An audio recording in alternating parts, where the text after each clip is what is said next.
Good afternoon, everybody. Thank you so much for joining us. It's going to be my pleasure in a moment to welcome Rick Hess to make the presentation.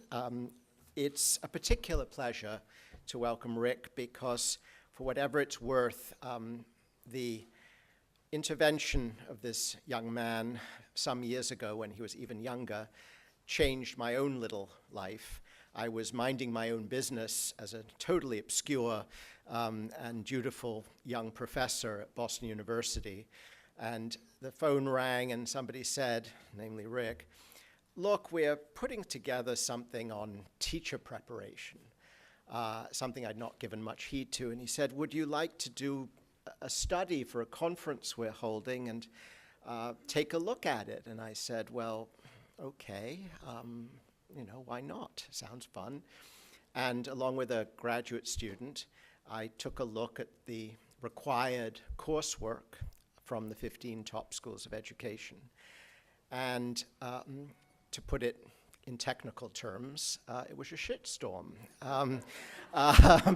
It was so bad that I had to leave my university because my colleagues crossed the street so that they wouldn't have to talk to me. And then at a certain rather major Research One university, having been promised an appointment, the appointment was withdrawn on the basis of this study. No less a personage than Linda Darling Hammond, already then the doyenne of professors at Stanford, announced that my agenda had to be political and personal, something that would have killed my career if I hadn't had another person joining us in the hall, because Mark Bauerlein, then at the National Endowment for the Arts, rescued me by inviting me, along with the chairman, to be director of education there, and from then I came to Hunter. So sorry about the long story, but there are two gentlemen here with us tonight who made everything I've done possible, and I want to say thank you to both of them. Rick is a person who needs no introduction. It is rare in this particular age when we define things by groupthink, and we define things by camps, and we define things by ideologies, that you cannot predict what Rick will say, how he will say it. You will not be able to tell in advance what his thinking is. This is a person who has for many years followed his instincts and his judgment and has marched to no one's drummer. And it is almost impossible to think of anyone else in public education of whom that is true. This is truly an act of courage. It is a unique gift to education policy debate. Every time I read something that Rick writes about education policy, I get annoyed.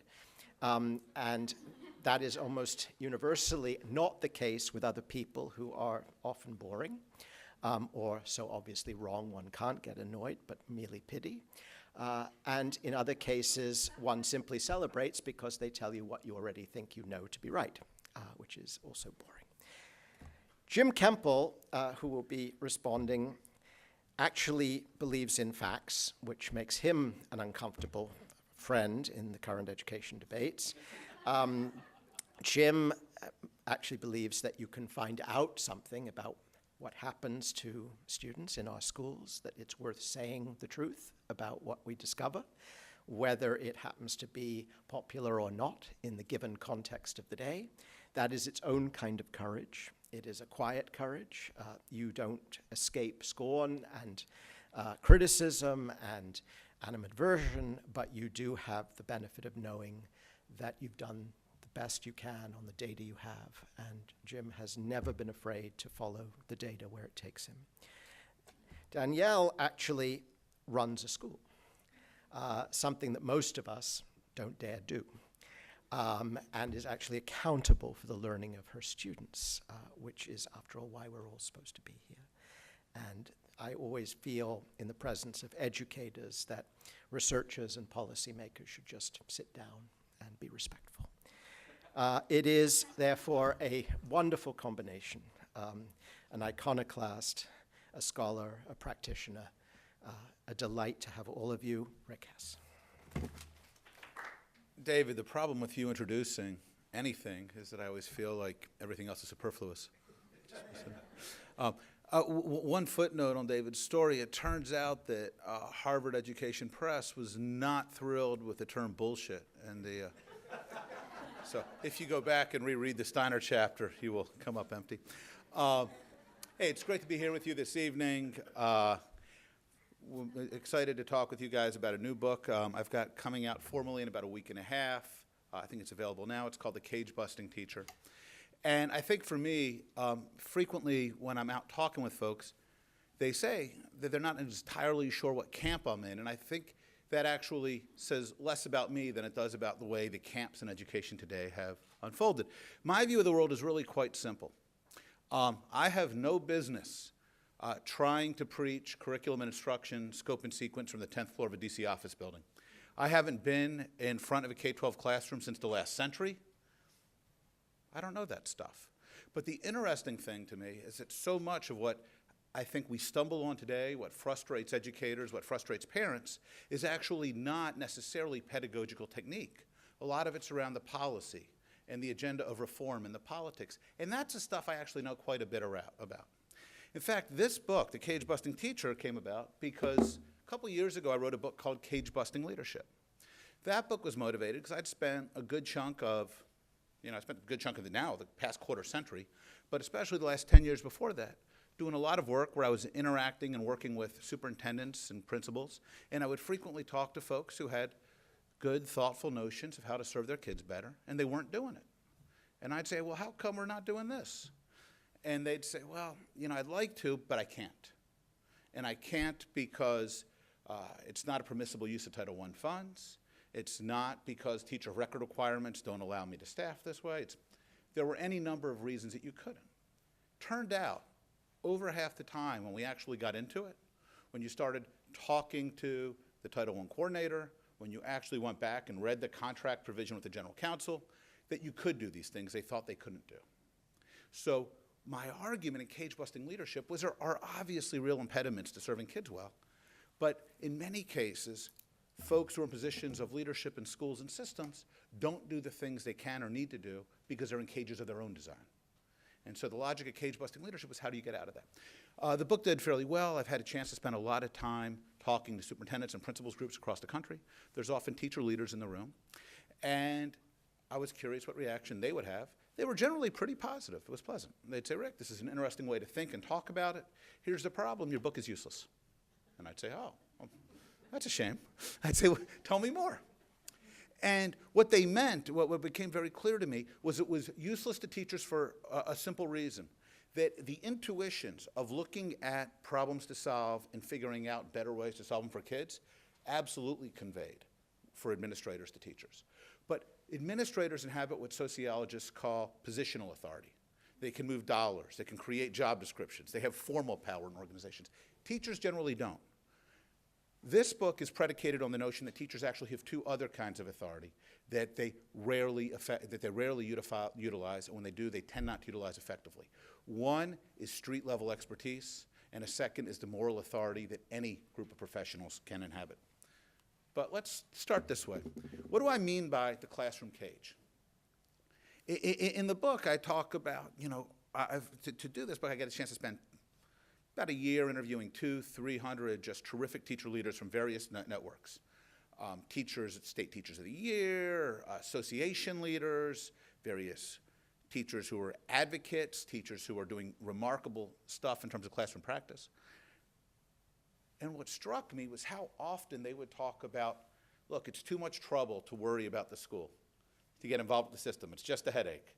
I am happiest when I just close that door, put my head down and teach. And that struck me as exactly the cage that I was talking about with administrators. For instance, only about 20% of teachers last year told Boston Consulting Group that they found professional development to be particularly useful. But districts routinely get 80 to 90% of teachers giving high marks professional development. 80% of teachers say that they don't feel listened to in their schools.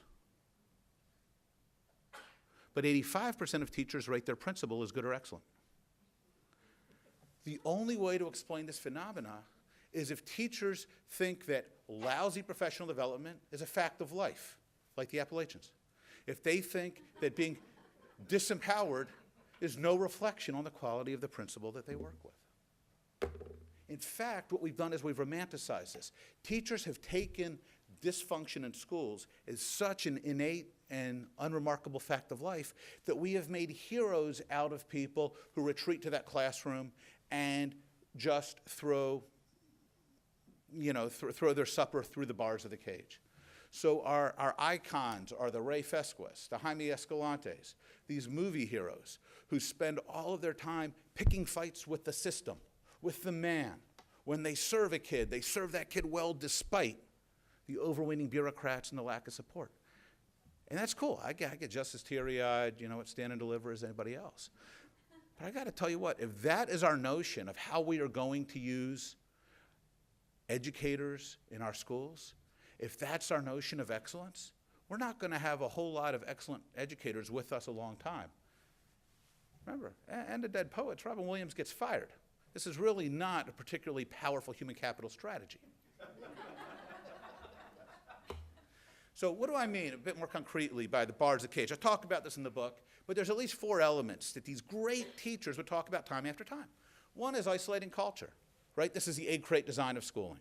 Schools weren't built to foster adults working with each other like professionals in any other environment. They were built, frankly, the common school model in the 1840s to make sure that low-paid women teachers would read the King James Bible to Catholic immigrants. It's not exactly analogous to our objective in the 21st century. Second, teachers would routinely talk about being told to stay young. The founder of Educators for Excellence Minnesota, Madeline Edison, who was in a charter school, was a 3rd-year teacher in a charter school, 2nd-grade teacher. She said, look, I knew that I didn't have the scaffolding I needed. I needed support and training, my scope, my curricular pacing was a mess.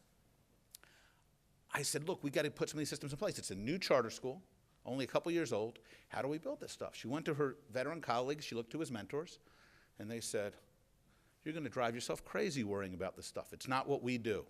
It's the administrator's job. Third, teachers build these programs, they put things together, a new principal rotates in, a new superintendent comes in, and it's like you built a sandcastle at low tide at the beach.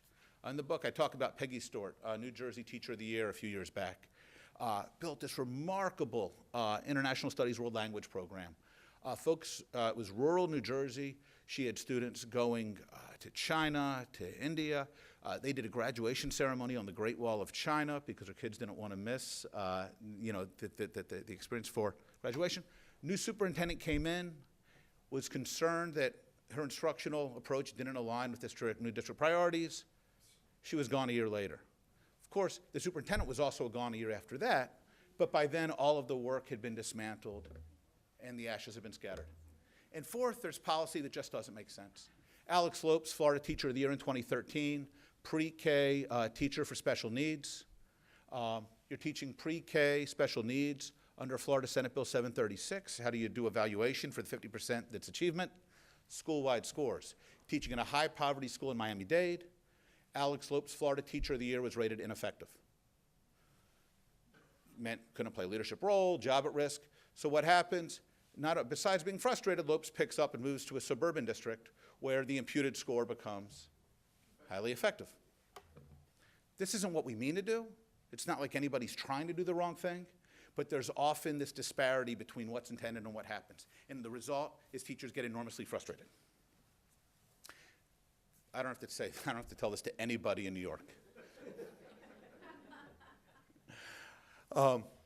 That New York has been a hotbed for this kind of seething frustration on the part of practitioners who think policy is being made without regard to common sense or the exigencies of professional practice. And folks on the outside are arguing, look, you guys aren't paying any attention. Schools aren't serving our kids well. You're not stepping up. We have to do something. What gets lost along the way, I think, is the ability to actually reach constructive solutions. There's a woman named Casey Jones in Memphis, Tennessee. As you all may know, Memphis is one of the places that rolled out measures of effective teaching practice under the Gates Foundation, Measures of Effective Teaching Project, I'm sorry. One of the key elements of MET is what they call the tripod, the student survey component. Was going to be used for 5% of teacher evaluation, eventually for teacher job security and compensation. So teachers were justly nervous. Casey says, look, my problem with it wasn't with the idea of student voice. She said, I totally agree that student voice ought to matter. She said, the problem is I was teaching 3rd and 4th grade special needs kids. They couldn't sit still for 10 minutes at a time. We had a 75-minute student survey. None of them were getting even halfway through the questions. Anybody in my situation was getting dinged. Casey was one of the teacher ambassadors in Memphis working on this stuff, went to the convening. What people were doing was belly aching. They were doing the BMW, bitch, moan, and whine. There was nothing constructive about it. This is usually where it stops. We'll return to Casey in a minute. But what I want to talk about is there are actually 2 ways that teachers can start getting out of this frustrating spot. And frankly, I think it's the only way that we get the policy-practice relationship right in this country. First, teachers are the people who actually knows where rubber meets road.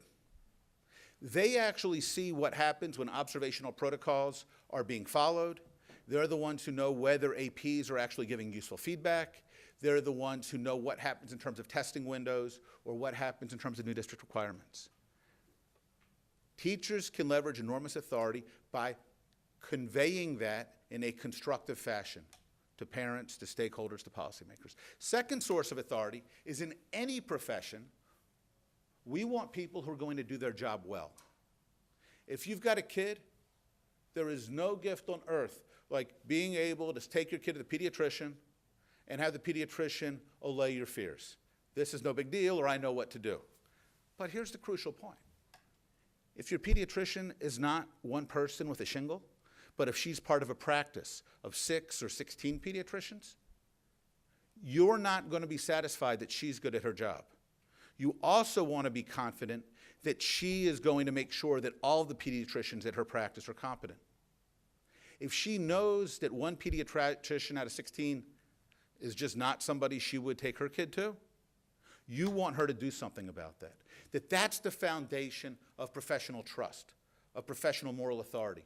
The notion that the professional is not just good at their job, but is taking an ownership role of making sure that their fellow professionals are also responsible. Today, for instance, when you survey American teachers, they will tell you that 5% of the teachers in their district deserve an F. Teachers will say that another 8% of teachers in their district deserve a D. Now, that's only 13%. That's only 1 out of 8. I got to tell you, I'm sure that 1 out of 8 people in think tanks deserves an F or a D, too. So this is in no way intended to, but it's also a reality of life. And part of the challenge is that teachers have historically not done a particularly good job of self-policing around that self-identified 13%. And that makes reformers justifiably nervous. Now, most of how you think about using street-level expertise or professional authority doesn't actually get conveyed to practitioners. For instance, this is, if you look at the 29 most widely recommended books for teachers online, Goodreads and the rest, here are the kinds of topics they tend to talk about. Culture, multiculturalism, poverty.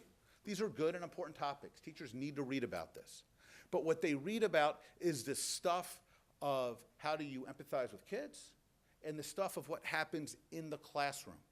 The problem is when it comes to sharing out that rubber hits the road and to leveraging that professional authority, it's not about inside the classroom. If teachers were psychiatrists who hung out a shingle and they drank their coffee in the morning and they went down to their home office, all you have to worry about is whether you were good at your practice. But teachers, by definition, are embedded in schools and systems. And these schools and systems make you a better teacher or a worse teacher. This is the problem with just minding your business in the cage. If your school has lax discipline, it makes everybody less effective instructionally than they would be. If your school is careful and thoughtful about use of professional time, runs great meetings and professional development, has tight sub-coverage, it makes every teacher better than they would be. This is where teachers have an opportunity to make sure that schools not only let them, but also their colleagues do their best work. most of what they read and none of what they get taught in preparation or PD actually helps them do that. Now, the thing is, it doesn't need to be this way. And I think, I wrote a book, I know, I love that, isn't that great? I wrote a book about 5 years ago called Same Thing Over and Over for Harvard University Press, in which I said, look, part of what I find so puzzling about our education wars today is it's one camp of people who say any talk about changing things like job descriptions and tenure and school governance is an attack on public education. And other people who say we need to add one new level of credentialing, or we need to tack on a $3,000 bonus if your test scores go up to the system. And I'm like, look, the system we inherited was not built for the purposes we're asking it to serve. We adopted tenure a century ago because New York State would terminate teachers who didn't conform to state height and weight charts. In an era like that, before the existence of Equal Employment Opportunity Commission, tenure was a crucial victory. We introduced step and lane pay scales because in 1910, women teachers were paid about a third of their male counterparts. The thing is that the world changes around us. The tools that teachers have at their disposal change. The makeup of the profession changes. The likelihood that people are going to go into teaching expecting to teach for 30 years changes. It is okay for us to think differently about what the profession should look like. And this shouldn't be foisted upon teachers from outside. This should be something in which teachers are playing an active role in defining what does it look like to have schools that let them do their best work. So, real simple point, cage busting is not some new theory of teaching. I have no business telling folks how to do professional practice. What I am talking about is how to accomplished or even just decent teachers make sure that the work they're doing in their classroom is coupled by effort to solve problems that lets their school or system be places where they can do their best work, where they waste less time, lose less passion, feel less frustrated. There's a couple of real simple steps to doing this. The first is we tend to talk a lot about improvement strategies and reform in education without talking very often about what problem is it we're trying to solve. So for instance, University of Michigan has reported that about 35% of instructional time is not actually used for instruction. It is used for paper passing, discipline, assemblies, attendance taking, all kinds of other stuff that gets in the way. Well, if you're a teacher who is being asked to teach effectively, that's actually a problem.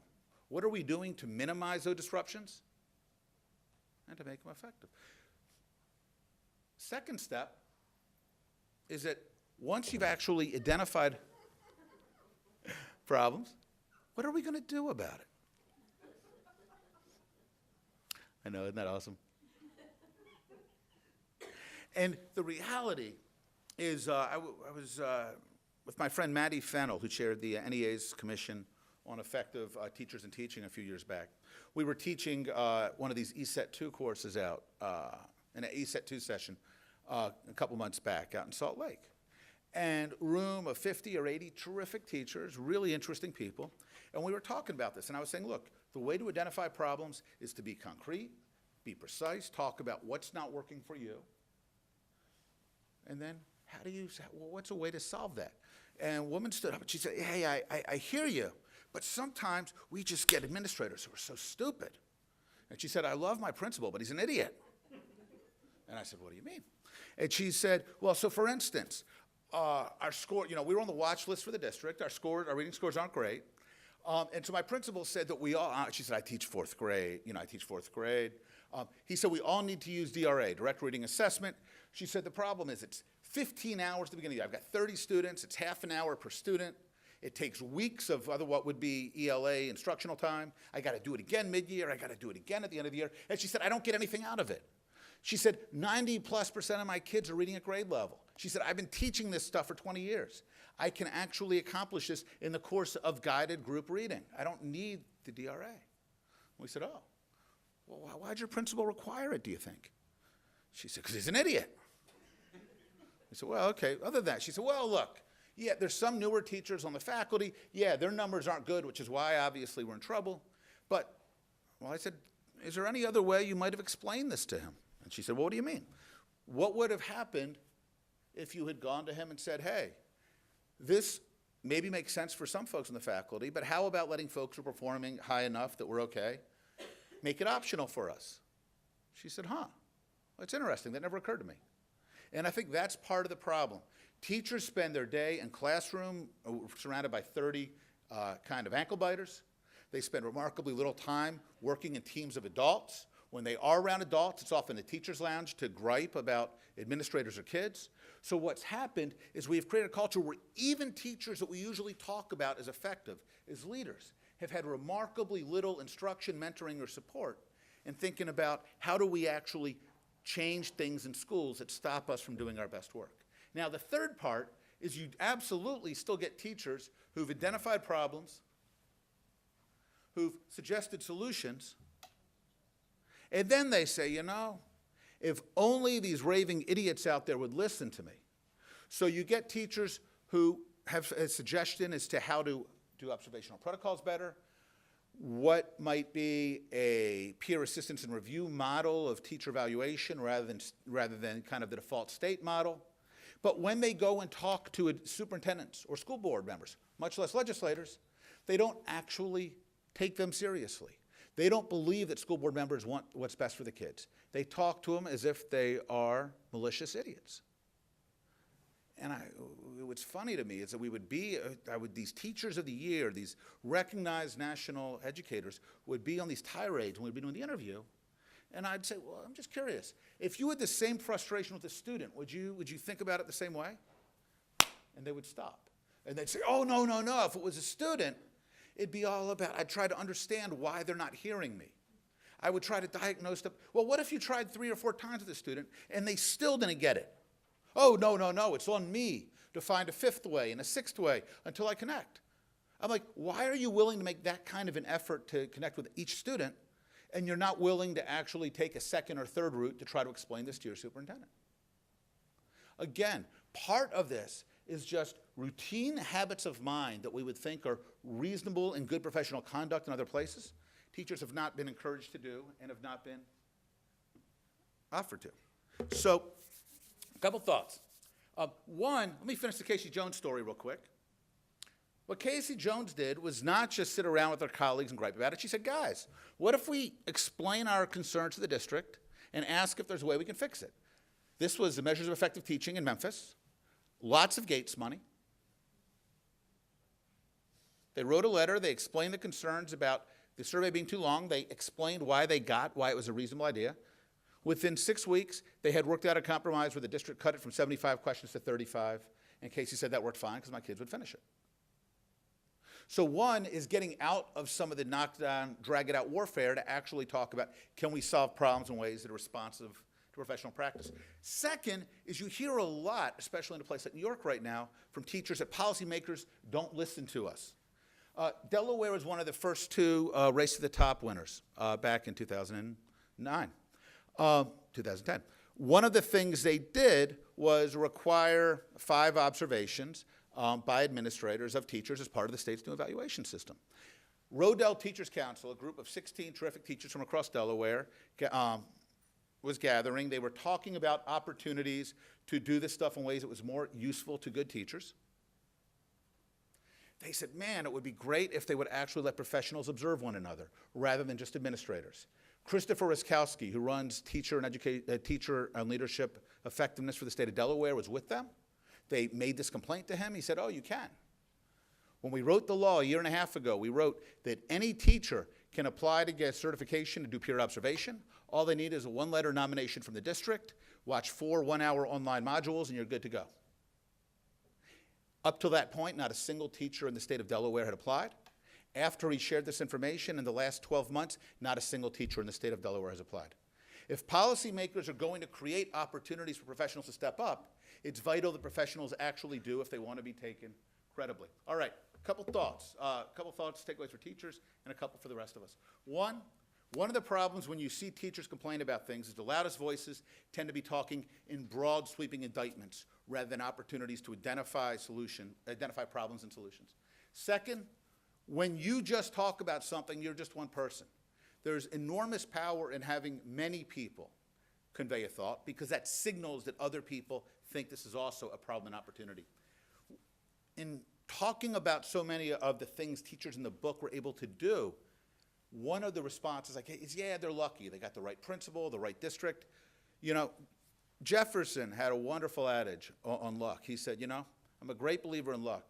The harder I work, the luckier I get. And I think one of the things you see about these teachers is they are people who speak softly, who build trust, who find ways to get things done. And the more you do that, the more it builds credibility and the more it wins opportunities from principals and districts. And when teachers get in this mindset of saying nobody understands school, they think they understand them, the reality is everybody in this mess cares about school. For the rest of us, a couple of thoughts. One, we got to remember it's teachers who are actually doing the work. The point of reform is not to educate kids, but to make it easier for teachers to. Two, let's be careful not to discount what teachers know. Three, it's absolutely appropriate to ask the profession to step up, but we have actually got to treat the professionals as if they are accountable when they step up on accountability. And fourth, the point of reform is not to have reform happen. It's to change the way things are done. And that means at the end of the day, reform is going to disappoint if it is not embraced and driven by educators. Rick, thank you for that. It's really energizing. And David and the center, thank you so much for the opportunity to offer some additional reflections here. I think most of what I have to say is going to build on some of the themes that Rick raised in his presentation and that you'll find, I think, even more compelling in his book.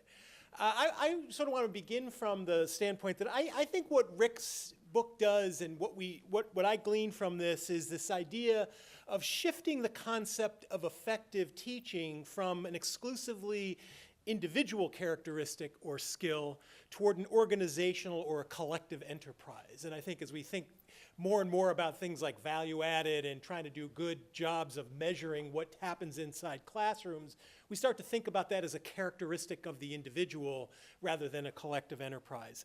And rather than trying to understand and improve the sort of value added of individual teachers, I think Rick's perspective here gives us an alternative framework that pushes one to understand and improve the conditions that support and develop good teaching and learning by adults as well as students. So that's kind of where I want to start my notes here. And I want to be able to speak a little bit empirically, as Rick did, and offer some insights that are based on work that we've been doing at the Research Alliance for New York City Schools here in New York City. We see our mission as conducting rigorous studies on topics that really matter to the city's educators and the city's public schools. So we spend a lot of time talking to policymakers and educators and community groups about questions that they see as important and that they think are likely to benefit from some rigorous evidence. From our finding now 6 years ago, we've been pushed by our constituents, and we think of those as the sort of back-end consumers of the work that we do, and we've tried to push ourselves to veer away from the field's focus on individual teaching effectiveness, which I believe does have value. Don't get me wrong. I don't want to set that up as a straw man that we shouldn't pay close attention, as Rick indicated, to the professional practice and to the characteristics of those individuals who are good in the classroom. But instead to concentrate on research that sheds lights on what we're calling sort of contexts that support effective teaching. So in 6 years, we've devoted a substantial amount of time interviewing principals, teachers, students, and central office staff in the context of more than a dozen research studies, including some of the following. So I'm going to draw on the work that we've done talking to teachers and principals and other educators. We've conducted studies of 25 of the city's small schools that have had really rigorous evidence of effectiveness on student outcomes over the last 12 years. We've conducted studies of middle schools that have really shown themselves to turn around from pretty low levels of performance on the part of the adults and the children in the building, trying to understand from inside out how those schools have managed to turn themselves around, and in these cases without the investment of huge amounts of extra resources or lots of accountability pressure. These are schools that have really taken on the prospects of turnaround from the inside and from the ground up. We're conducting a study of the city's Expanded Success Initiative, which aims to improve college readiness for Black and Latino young men in schools throughout the city. And I'm also going to draw on some work that we've done looking at teacher turnover and what are the factors that influence teachers' career paths and the longevity with which they stay in schools. So much of what I'm going to say is going to arise from these data, and I think it's pretty consistent, or at least not inconsistent, with the themes that run throughout Rick's book. And I'm going to illuminate a couple of things that that I think will probably, I hope, resonate with some of what you heard from Rick. Before I start this stuff, I do want to sort of put in a caveat that I have to confess that I'm not walking away from the work that we've done, quite frankly, with the same level of certainty as I think Rick's book conveys, and as some of what you heard here. I find Rick an incredibly compelling speaker and get the sense often that he has a purchase on truths that have not yet arrived with the same level of certainty in my mind. So I want to present what I have to say as hypotheses. And I think, more importantly, hypotheses that I think are worth investing some time in trying to test empirically.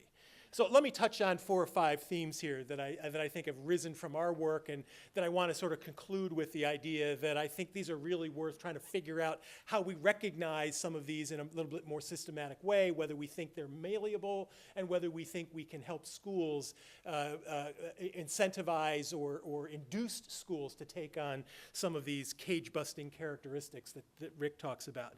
So first of all, I think one of the things that and again, none of this stuff should be very surprising to people. One is the notion of strong leadership. Educators in many of our studies describe principals who set high expectations for their students, their teachers, and even for themselves. They articulate specific goals and strategically target resources toward those goals. The teachers report that they receive support professionally and personally from the strong leaders in schools that appear to be quite effective institutions for teaching and learning. And also principals and leaders who are knowledgeable about instruction and as instructional leaders, and who create ample opportunities for teachers to have their own input into the kinds of professional development and expansive opportunities for them to improve their practice. A second area is this idea of a collaborative work environment. It seems to rise again and again from our conversations and interviews with teachers and even principals and central office staff. It's often characterized by a strong culture of sharing, a mindset of learning and learning together, a growth mindset on the part of teachers, and teachers trying to infuse that in their students as well. A collaborative approach to professional development, where professional development opportunities are arising from inside the building rather than being imposed on or even having to be presented for the schools to have to decide whether or not to take it up. A third area that sort of rises up, for lack of a better term, I think presents itself as personalization, which often is used, or teachers cite as the foundation for building trust, but also for supporting the unique contributions and the needs of both students and teachers. So this idea of knowing that there are individuals and individual needs inside the school building on the part of both adults and students. Some of this manifests itself in these smaller learning communities or small high schools as they've arisen here in New York City. But we're not just talking about size, I don't think, here. I don't think this is peculiar to having a certain number of individuals inside of a building. Personalization seems to require specific structures and mindsets to foster relationships with students and with their families, as well as systems for monitoring student progress. How do we know what students know or don't know? How do we connect with what we need to provide students to beyond just the grades and test scores and sort of those higher level markers of student performance or student mindsets.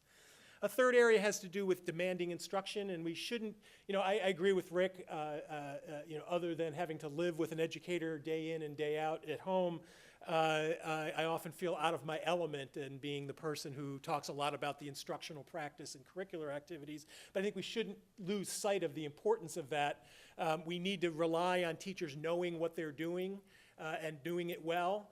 And being able to create the conditions that allow good teachers to do the good things that they know how to do, but also making sure we have the conditions to identify or help teachers identify the things that they don't know and provide the kinds of support and expectations for them to get better, or perhaps maybe move them out of the profession. But that's, I think, if we think about that as a collective and an organizational enterprise rather than an individual identification process, I think we're likely to have higher expectations and be able to meet higher expectations in the long run. And then thirdly, the whole notion, I think, of school safety and discipline. I mean, there are certain sort of first things first that we've encountered in our conversations and visits and observations in schools about the idea of a safe environment, a safe community, about the idea of a discipline policies that are not just about correcting bad behavior, but having real discipline in the sense of staying on task, being engaged, being resilient, those kinds of things have also, and you get this sort of directly from descriptive rather than sort of survey, just from survey results. So I want to sort of conclude a bit here by just noting the fact that none of these themes I don't think should be surprising to any of us, and I don't think any of this is necessarily unique to the work that we've done here in New York City over the last few years. In fact, I think we often point to the seminal work by our sister organization in Chicago, the Consortium on Chicago School Research, which has showed, I think empirically, quite compellingly, Tony Bright and his colleagues, that strong instructional leadership, opportunities for staff to collaborate, demanding instruction, personalization, and a safe, welcoming school climate are really essential for school improvement. They've done some empirical work that suggests that if you have enough of those components operating at high levels, you get substantial improvement over time on almost any measure that you could look at for either effective student performance or teacher performance. So I think we've got some compelling evidence, suggestive evidence. We've got some strong hypotheses, I think. The task, in my view, next, or an important task I think that's worth pursuing, is asking the questions about whether it's possible to measure and sort of take stock of these kinds of capacities in schools, whether it's possible to induce schools, not just find the naturally occurring variation and the natural occurring incidences of these kinds of capacities, and then work with schools to see if we can't help them improve these. Some of this, I think, begins with measurement, but it has to go beyond that to make sure that we're putting the professionals in a position to reflect on what they see in their own data. So the Research Alliance over the next couple of years is working with, has already started to work with the New York City Department of Education around what they call its framework for great schools. This is a real shift for the New York City Department of Education, which, if you have paid attention, has really focused over 12 years really on the outcome side of the equation. Again, appropriately so. I don't want to hold that up as a necessarily bad straw man for criticism, but at the expense in some cases of trying to understand what are the antecedents to good performance, however it gets measured. And we have an administration now that I think is really trying to tackle very carefully and I think somewhat systematically the notion of what kinds of capacities are required in schools. How can we measure that with the same level of reliability and validity as we do the outcomes for children and perhaps even for teachers? And we're working closely both to sort of come up with what we hope are good measures of this, to refine that measurement, feed it back into schools, let those schools develop their own processes and mechanisms for school improvement, and then continue a continuous cycle of research, I hope, and improvement activity. So that's kind of what lies on the horizon for the Research Alliance. I think some of this, I hope, resonates with some of what you've heard from Rick's work, and delighted to hear the next round from the person who has to live this stuff every single day. Thank you. Thank you. Thank you to the Policy Institute for having me, David, and everybody that invited me to be here. It's exciting to be, a school-based person who's invited to the dialogue around some of these issues. And I also really appreciate the way that Rick and Jim both kind of opened the conversation. I am a principal. That's my role in the school, but I'm a teacher. And I feel like a teacher really should be the one here. So I'm going to do a stand-in for a teacher today because I feel like I am, even though it's been a couple years since I've been in the classroom. I want to preface my remarks, too, by saying that I really appreciate the suggestions in the book and the recommendations for teachers. But I disagree with some of the assumptions that I think that predicated them. I think that the personality of the teacher in the classroom today is different than it was, especially in New York City. And maybe I'm jaded by having been my whole life, my whole career, a New York City public educator. I mean, it's very possible that what I'm going to say to you will sound very foreign if your experience is outside of the city. But I feel like my story does not match up or align to the kind of, I don't remember any of the bars that Rick talks about. And so the suggestions that he gives in the book to me felt like part of my responsibility as a teacher from the minute that I accepted the job at the first school that I ever worked at. So that's sort of the context of where I'm gonna go. I also want to thank, too, my teachers. And those are teachers who I work with now, that work with me today, that are teachers at my school, that work with my students. Those are the teachers that influenced me, that got me here, that helped me become the educator that I am today. And some of them are here today. So I want to thank them because I think I hope that the space that we work in together and the relationships that we built do not require any busting, and that they don't make it feel like our work together is inside of a cage. I've been in education for a long time. I came to New York City public schools almost 20 years ago, which sounds weird, and people think I'm young, but I'm really not that young. I feel like the cage that I read about in the book was defined as things that are from the perceptions of others. And I do believe that there's a culture out there in the universe that does not trust teachers. I do believe that's true. I believe that there are parents that don't trust teachers. I believe that there are parts of the system that are not sure that when they send their child to school, or that when they see someone in a school that they're going to get what they need, the way that we want to trust our doctors, and Rick talked about.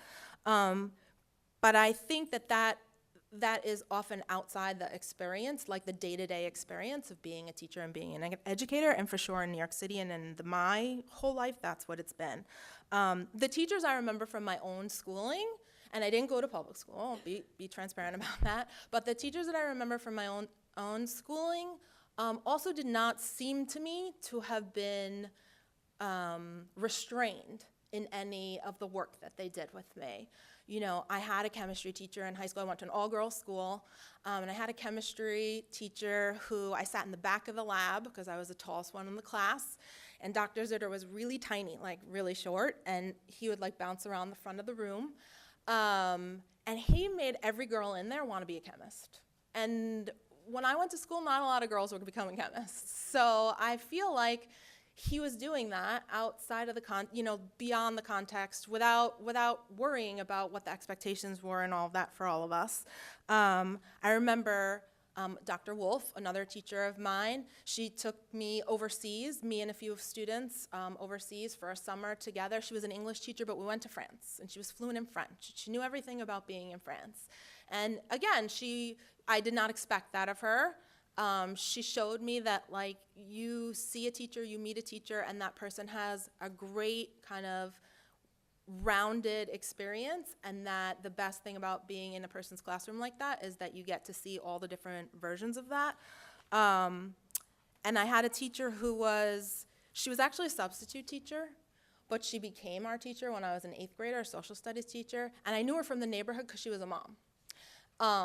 And again, like, she brought all those elements of herself to teaching and to working with me, and I think that, I didn't understand it as an 8th grader, but looking back on her now, I don't feel that she was being held back in any way from sort of doing what she needed to do to make me feel successful or to make my school a better school for all the other kids in the room.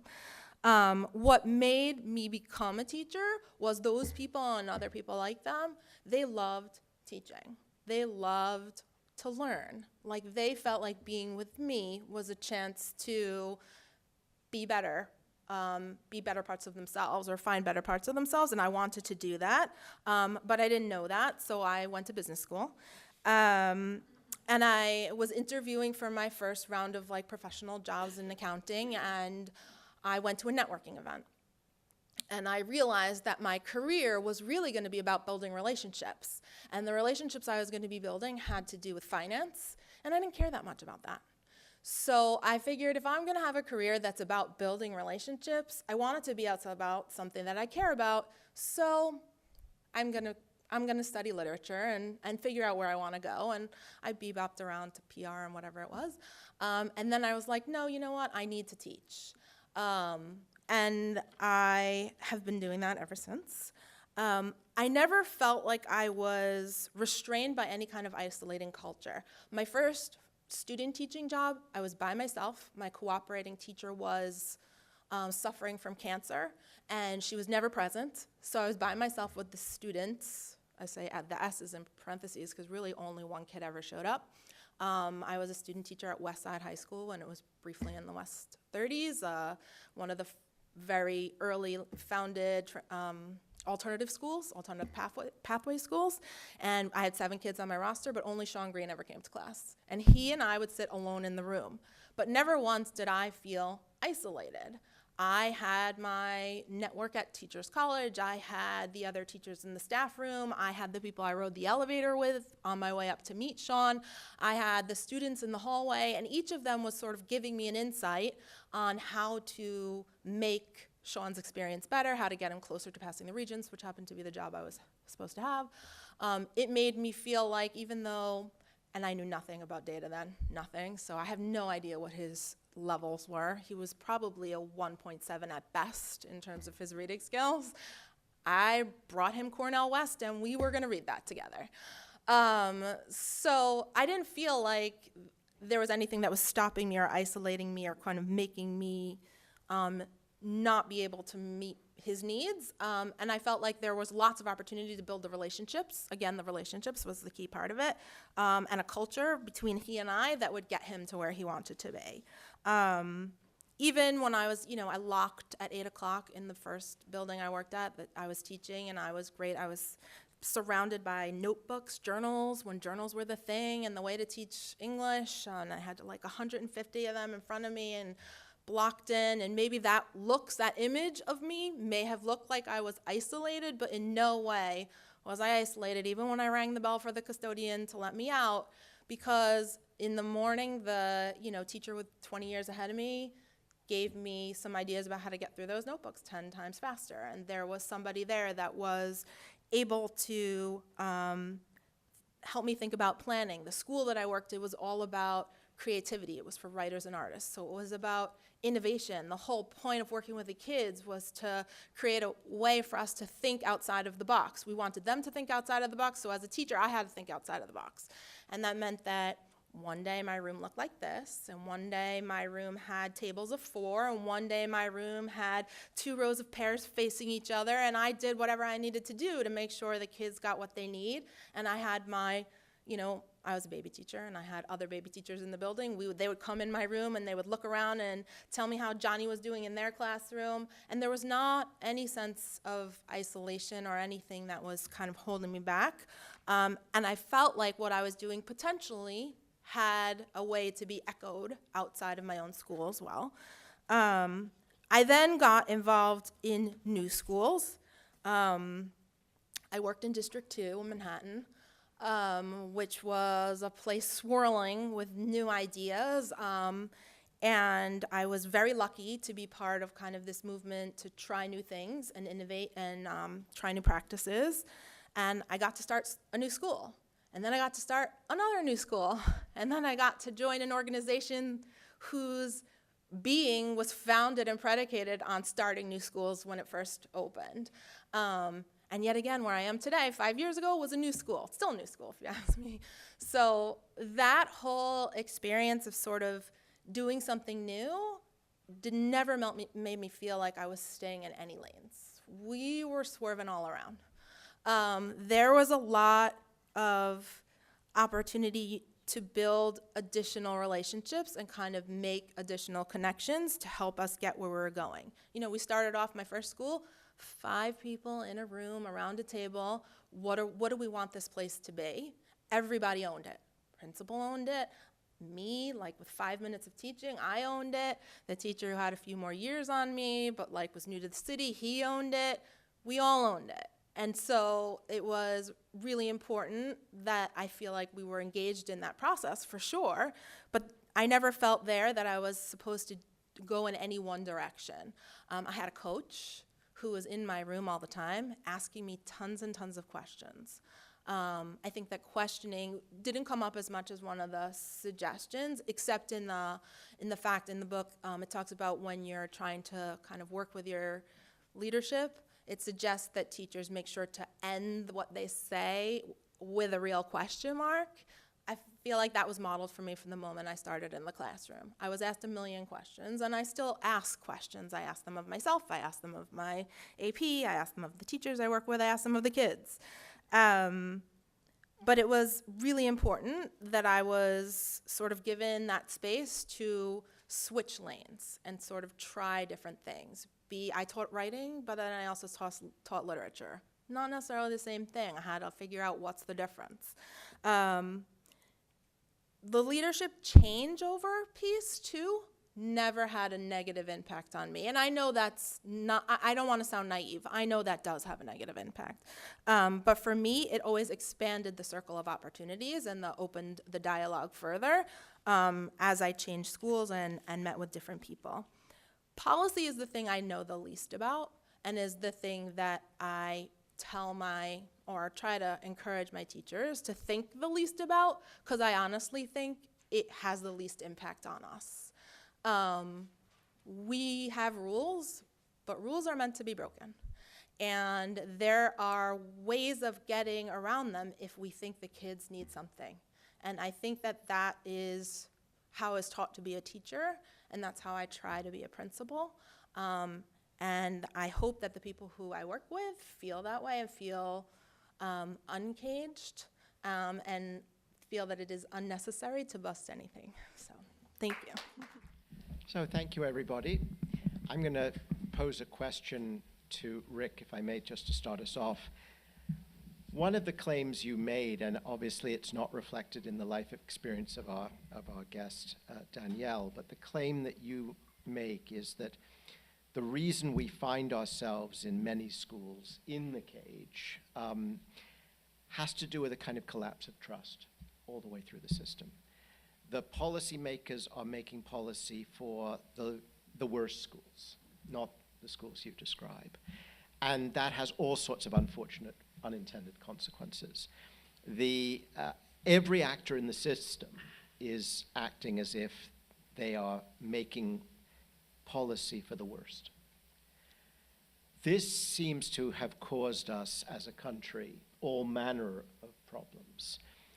How do we move from a situation of fundamental distrust to a situation so that all the schools feel like Danielle's school?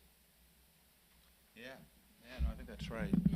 Because I think, Danielle's experience is, I think that's fantastic. I do know that the bulk of these folks I spoke to had a different experience. It depends, I think, where you are and your personality and many other things. Look, I think what we're caught up in is a fairly destructive cycle right now. We have well-intentioned people trying to do the right thing for kids, whether they're principals or superintendents or policymakers who put things in place to protect kids. Those things are not very nuanced because policy is not a very nuanced tool. Teachers get frustrated. The policymakers decide that means they can't trust the teachers. I think what we need to do is think about how do you create a virtuous cycle. Mm-hmm. And I think that virtuous cycle may be unfair, but it has to start with the practitioners because they're in an asymmetric relationship. It's elected officials who spend the money. It's elected officials who've been elected to watch out for the kids in the community. And so maybe it feels unfair to teachers, but they're public servants. And being a public servant means that you've got to convince the public that you're serving its interests. I think the way that teachers do this is twofold. One, by showing that they actually know more about this stuff than other people and have better ideas on solving it. So I think if you show up and talk about implementation of standards or evaluation systems or use of technology, and you say, we totally get what you're trying to do, we agree it's a good goal, here's the problem with the way you're doing it, here's a better way, I think when teachers do that, they're pleasantly surprised by the reception they get. The second thing is I think if teachers say, look, we don't like your school-level taste-based accountability or evaluation system, they've got to offer alternative ways of policing the profession. One example I chat about in the book, there's others, of course, is Montgomery County, Maryland, where they've had a strong peer assistance and review program for a long time. And when you talk to folks in Montgomery County, that is one of the things that gives them faith in the local educators. Great, thanks. Jim, the recommendations that you've made, as you point out yourself, strike many at this point, they might not have 10 years ago, as really strong common sense, right? I mean, who could be against? My new rule is if you invert the claim and it's nonsense, then the claim is probably commonsensical. So the question then becomes, clearly, why aren't we doing this? It can't be as simple as just accepting the 4 principles, because surely very few people wouldn't. So why, if it's in front of us, if we all believe in, taking seriously high standards, we believe in individualism, we believe in a dialogue and a community of mutual respect and trust and working together rather than isolation, all the things you said, why are we still struggling so badly to create such cultures? I mean, my sense is that it's kind of like the pornography test, right? We know it when we see it, okay? But then, in this particular case, it's not a question of being able to find the exemplars that are out there, but there. creating the conditions and inducing the kinds of structures or behaviors or mindsets that are out there. And I think we just don't know how to do that. I just think we simply don't know. We know it when we see it. A lot of it are people in good positions. But I think the issues, many of the issues that we're talking about here, your question about the making policy for something that may look like the lowest common denominator, I mean, in some ways our biggest problems are not about excellence, they're about equity. And the problem is that when we see huge disparities in the outcomes or the processes to which we expose children in schools, I think what we're left with is trying to figure out what are the right conditions and what are the right levers to pull that we can actually control. And it turns out, at least empirically, that schools are not very strong instruments for that.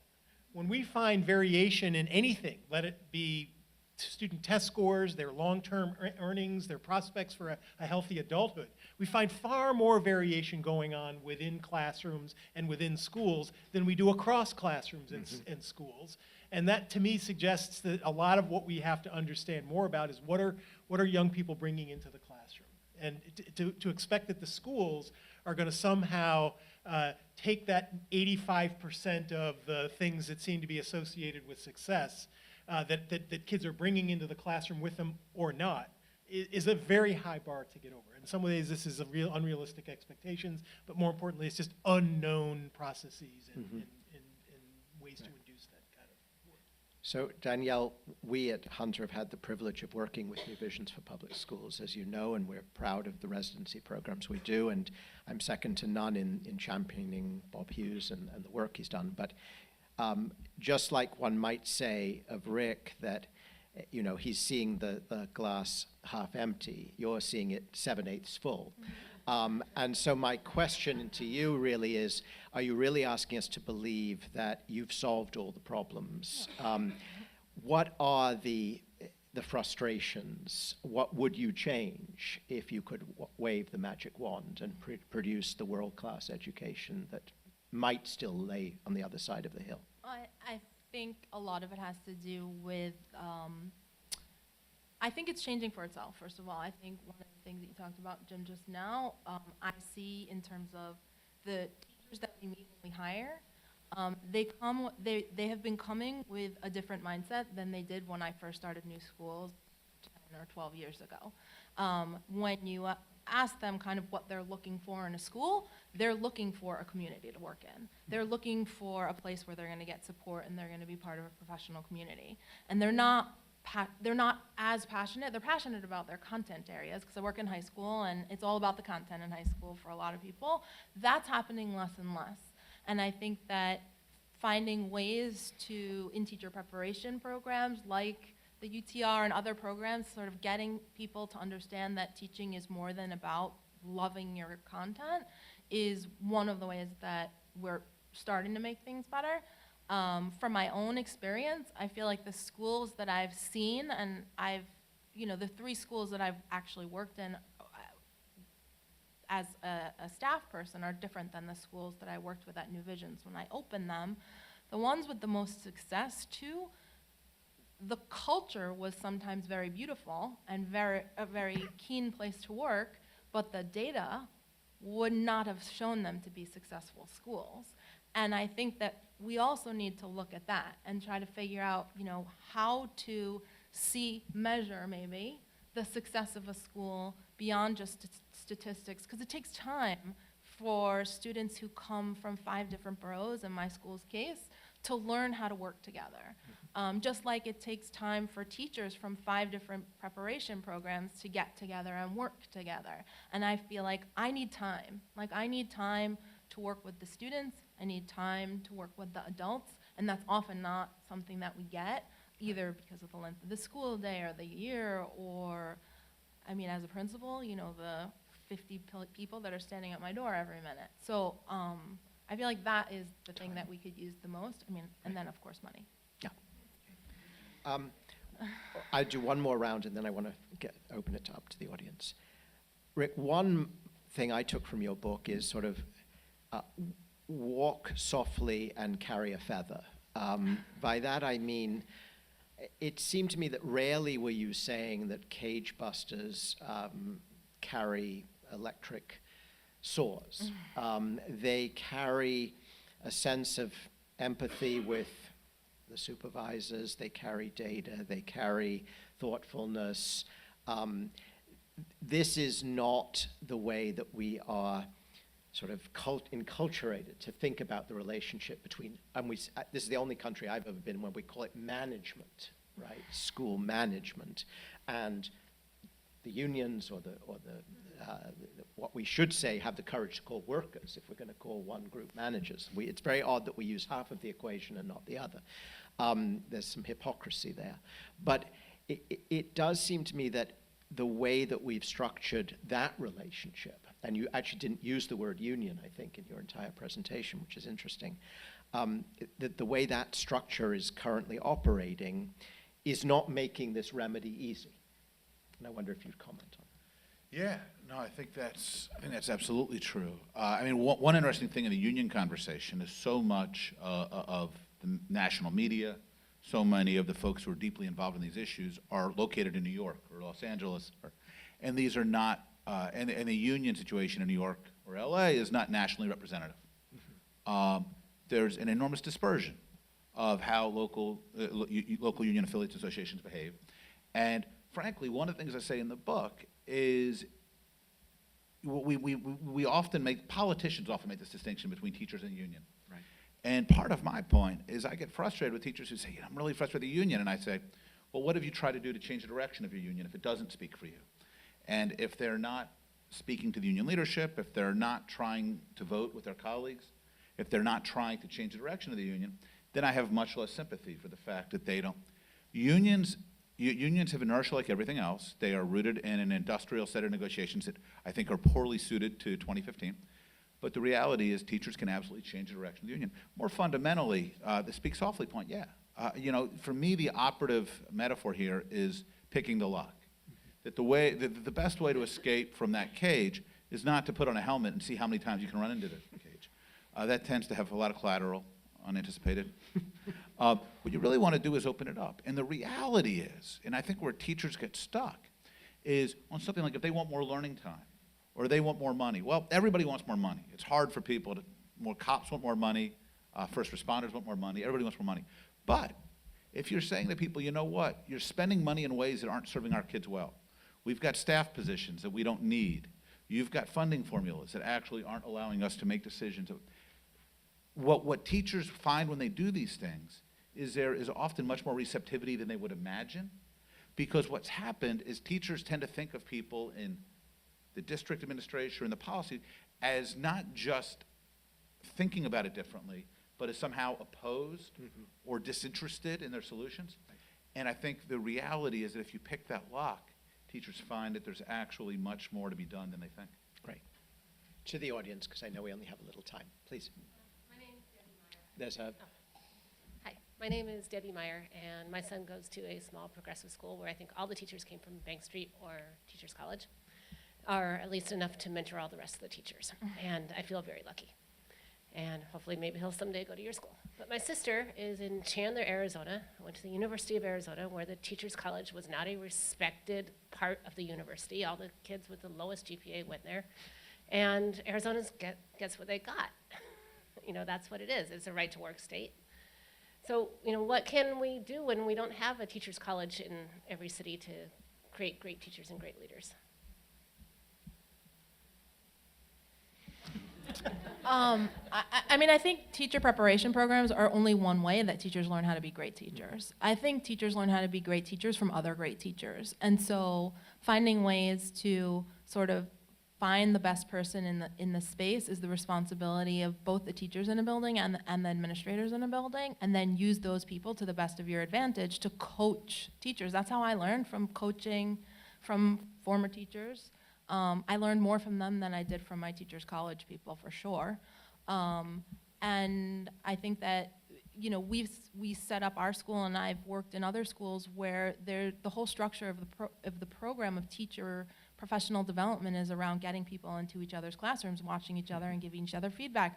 That's how most professionals get better at their jobs. My father worked in finance for 40 years, and he, talked at length about getting his teams together and having them, debate which were the best ways to do the things that they needed to do. And I think that the more we teach our students how to work in teams, and we help adults work in teams better, they can learn a lot from each other, even if their prep was not that great.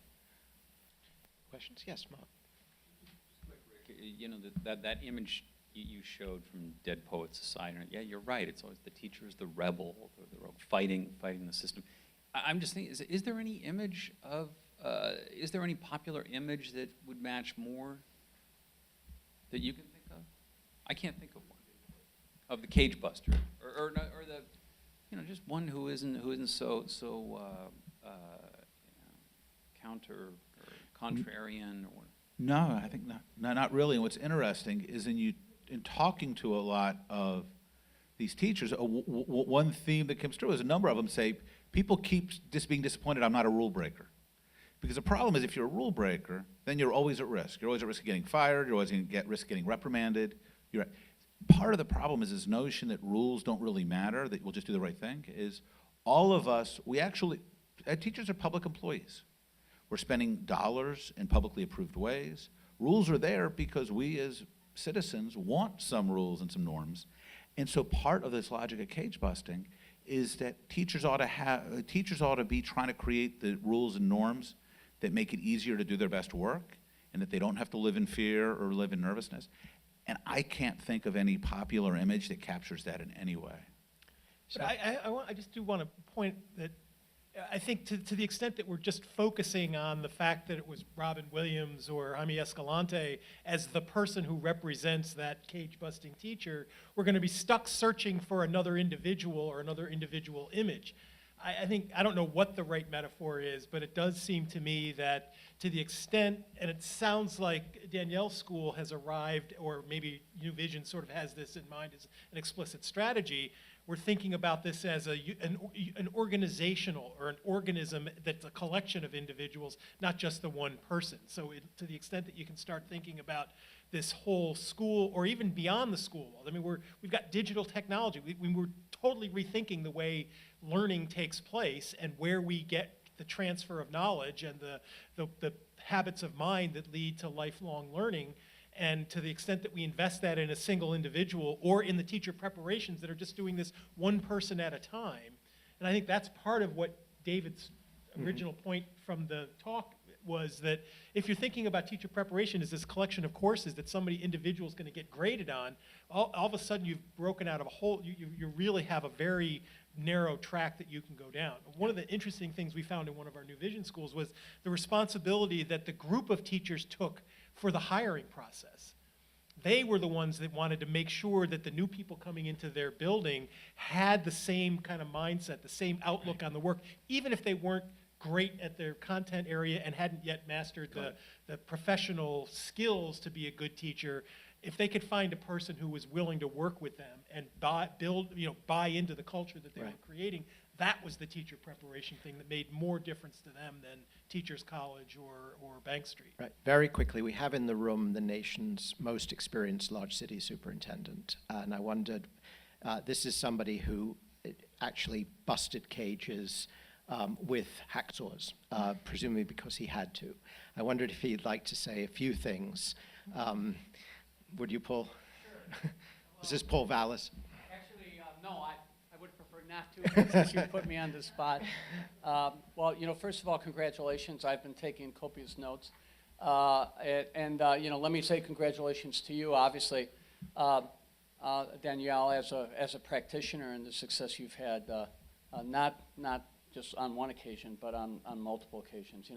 I said over and over again that there are common practices that exist in high-performing schools, and if you look at charter schools and non-charter schools alike, you see those same practices. And many of the things that you touched upon are incorporated in those practices. I don't have to, you can go to the Wilson Center and see my paper on best practices, so I don't certainly need to waste the time. But I think, the key for us is to remove the obstacles to the implementation of the best practices. Some people think I invented standardized testing. Well, I think what we're doing with the assessments and the time-consuming assessments are just, it's killing us. Some people say Republicans don't like to fund schools and Democrats like to fund schools, but then tell you how to spend every penny. And unfortunately, it's not always on the best practices. But, we know what works and what does not work. I think our objective here is to bring a degree of financial stability, long-term financial stability, so that you're not just bumping from one reform movement to another. And that also includes stability when it comes to the human resources side, but it's also removing the obstacles to designing schools. The charter school movement has been demonized, and I've certainly, in the case of New Orleans, it's an entirely charter district, but people don't realize outside New Orleans, we chartered nothing in terms of the recovery school district. We did traditional interventions, but our goal there was to work with the schools to provide them with best practice models and then remove the obstacles to the implementation of the models. Similar success. So I think that's what we've got to be in the business of doing. We've got to be in the business of giving our schools the freedom to be designed to benefit children. And it's not about it's not about over-testing. It's not about time-consuming testing. It's not about designing evaluations that are designed to get at the 5% of the ineffective teachers, and in the process are aggravating the 95% of the teachers. And it's certainly not about demonizing the education profession. And because one of the things we run into is legislators like to legislate. Every year they've got to bring something home to their constituents. And when you talk about central office people who have been in the central office for 10 or 15 years, Fred, you pointed it out, who are you to tell a teacher what to do? The bottom line is you're dealing with the politics of school reform, not necessarily with the actual practice within the schools. But when you think about detached central office administrators, dictating to teachers, been out of the schools for a classroom for 10 or 15 years, just imagine the legislators who have never been in a classroom and seldom have ever been in a school trying to legislate school reform, trying to institutionalize reform through the legislative process. I worked for the state legislature, believe me. Some of the nonsense that emerges. So we have our work cut out for us, and I just want to thank you for the opportunity to say a few. Thank you, Paul, and thank you for the work you've done. I think we're going to, at this point, Rick is supposed to run and catch a plane, so we're very, very grateful. I think the questions will be with us for a while. We've somehow built a general culture in which the schools that you describe, and New Visions is a remarkable organization, are too rare. And somehow we have to rebuild this culture, rebuild it with teachers, not against them, but not let go of the high standards that we insist on for all of our children. And people in this room have spent a lifetime doing that. Thank you so much.